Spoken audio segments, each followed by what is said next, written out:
Hello guys, welcome. In today's video we are going to learn set data structure in Python. So first we are going to learn that how can we create a set and we will discuss some characteristics of sets. And then we will discuss methods of sets which include add method, remove method, discard, clear and copy methods. These all the methods we will be learning in sets.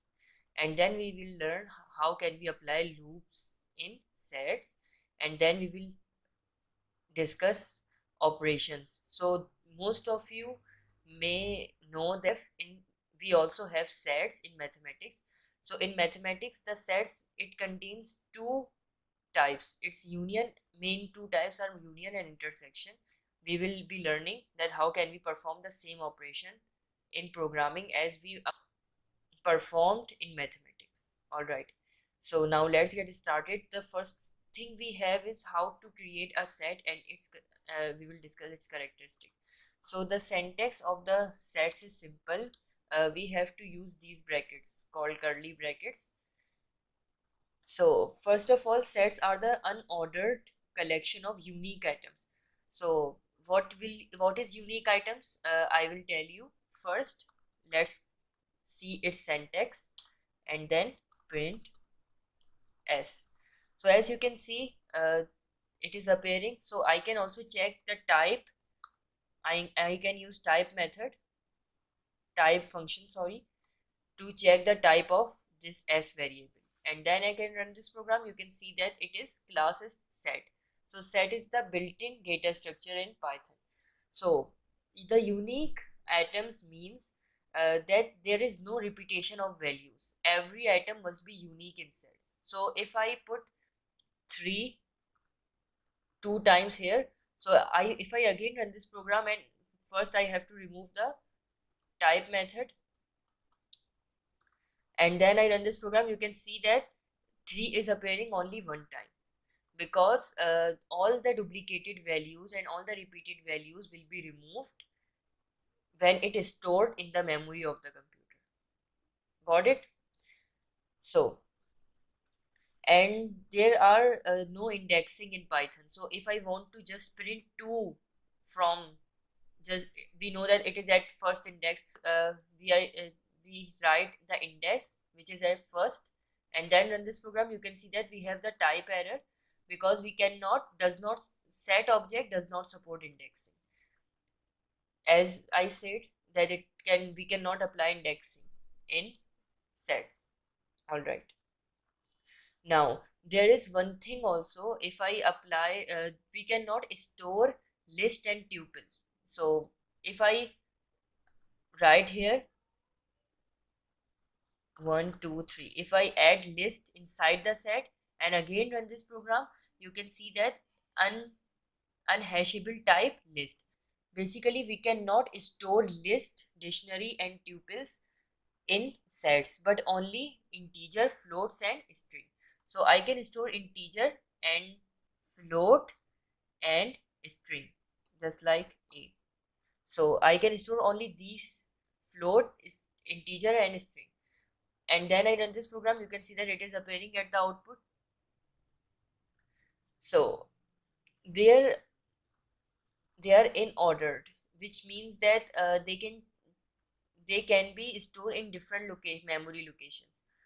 So if I write here 0, so you can see that I write the 0 at the last, and then I again run this program. You can see that 0 is appearing at the first. 0 is appearing first here. All right, if I again write here b, if I write here 22 and again run this program, you can see that 22 goes to last. In sets, they are in ordered. So in ordered means they must be appearing at the output as the order. The first one is must be the integer, the second one must be the float, and the third one must be the string. So I can also write here for you guys. So set order output. The first one we have at the first we will be having integer. The second will be having float, and the third we will be having string. So output will be appearing by this order. So the output will be having by this order. As you can see that I write here string at the second index, but it is appearing at the last. I write 0 at the second last element of my set, but it is appearing at the first column. So they are in ordered collection of data. In sets, everything must be in order, because uh, this actually this is the thing we are following here. Whatever, if the atoms of the sets are not arranged properly, it can be arrangeable by itself. We just have to run the program and all the elements will be arranged at the output by this order. Got it, right? And then we should move towards uh, in list. In most practical cases, in list data structure, we have most the repetitive elements. So we can remove the repetitive atoms from the list by using sets. So how can we do that? Suppose L is the list and it has two repetitive elements, right? We want to remove these two. So we can directly store in S1 is equals to set. We also have a set function, as we have in all data structures we have their functions. So for this data structure we have set as built in its function. All right, so we can apply set L. All right, and we can print S1. So you can see that all the repetitive elements are removed. So we have input in list, so the output must be appearing in list. So I can directly overwrite it by list, and I have to also write here set, because if I want to remove the repetitive items from the list, I have to write set this function, and then so the set remove all the duplicate elements, and then it will convert automatically into list data structure by using list function, and then I print at the output. You can see that the list is appearing now, and all the duplicate and all the repetitive atoms from the list are removed now. So that's all about the characteristics of the sets. Now let's move towards the methods of sets. So in add method, so the first method we have is add method. So we can guess it by the name. So add method is used to add something inside the set. So again, S is our set which contains 3 elements, and if I want to add 4 at my set, I can write here at the argument of the method I can write 4, and then I can print S. Sorry, I can print S, and again I run this program. You can see that 4 has been added in our S set.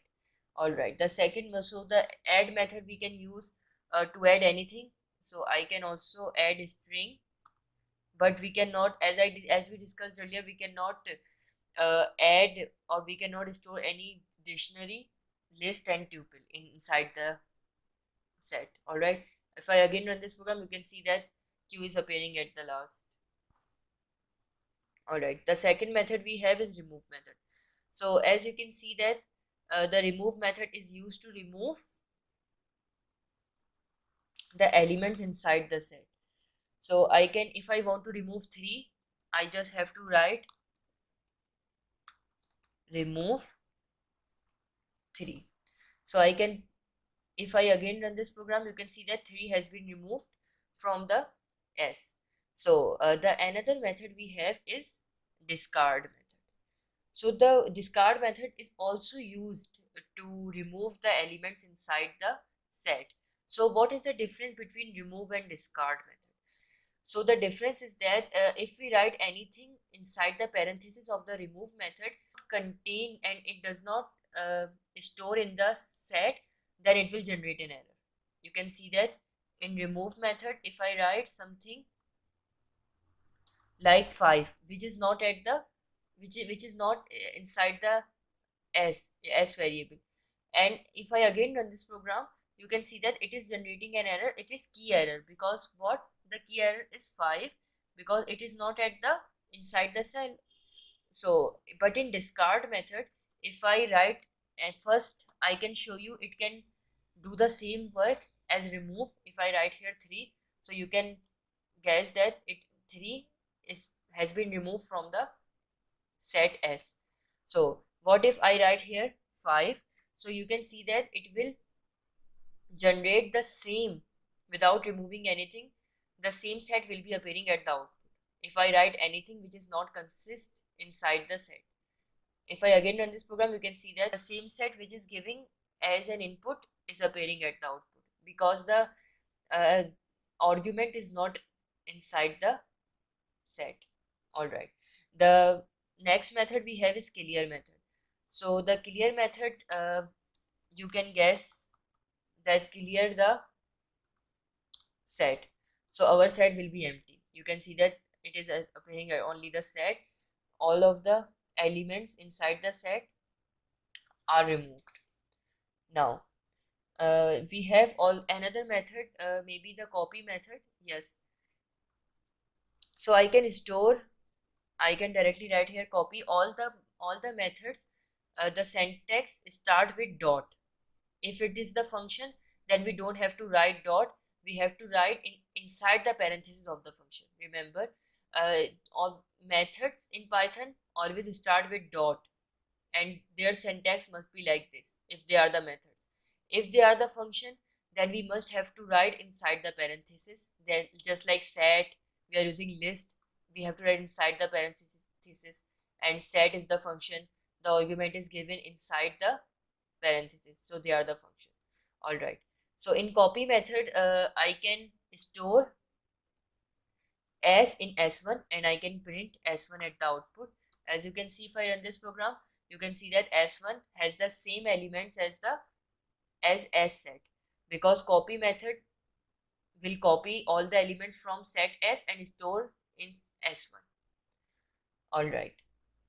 Now we have all the method, we completed all the methods. Now we will be moving towards looping. Now looping, we have, so looping in sets.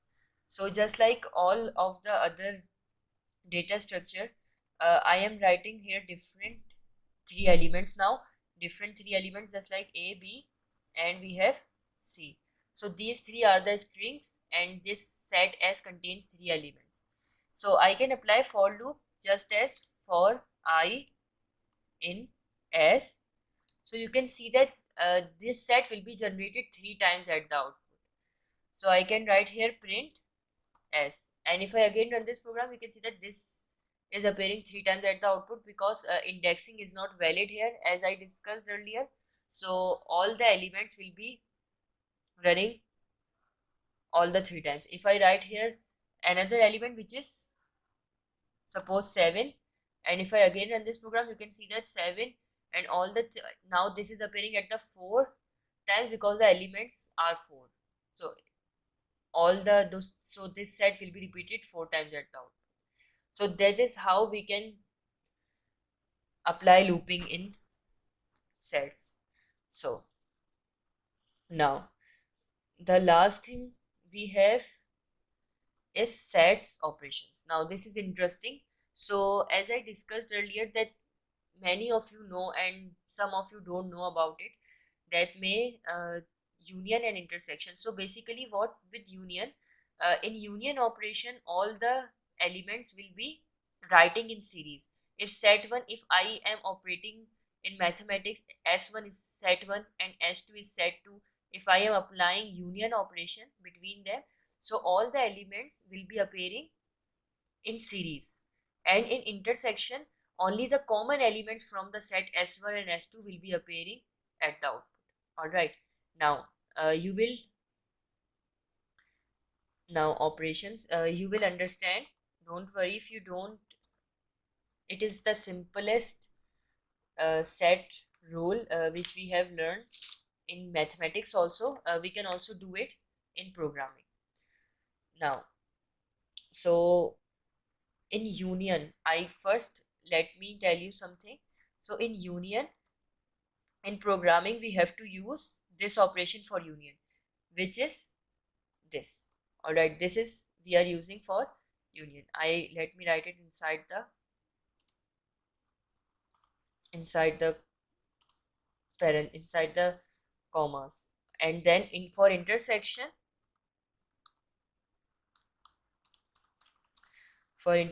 I have to write this AND operator. So this AND operator will be operating as the, so I can use this AND operator. So this AND operator will be operating as an intersection, and this sign will be operating as a union operation in this Python programming language. So I can comment these are for your understanding, so I can apply. So S1 is the first set. All right, so S1 is the first set, and this set contains 1 2 3 4 elements. All right, and the set 2, we have another set which contains 3 4 5 6. So if I want to apply union, so for union we discussed that we have to use this operator. So I can store in S, and S is equals to S1 union S2. So and I can print S. Now as I discussed earlier, what will happen in union, all the elements will be appearing at the series, but as we know that the common elements will not be appearing. So 3 will appear only one time. So first will be 2, 1. So the first element will be 1, 2, 3, 4, 5 and 6.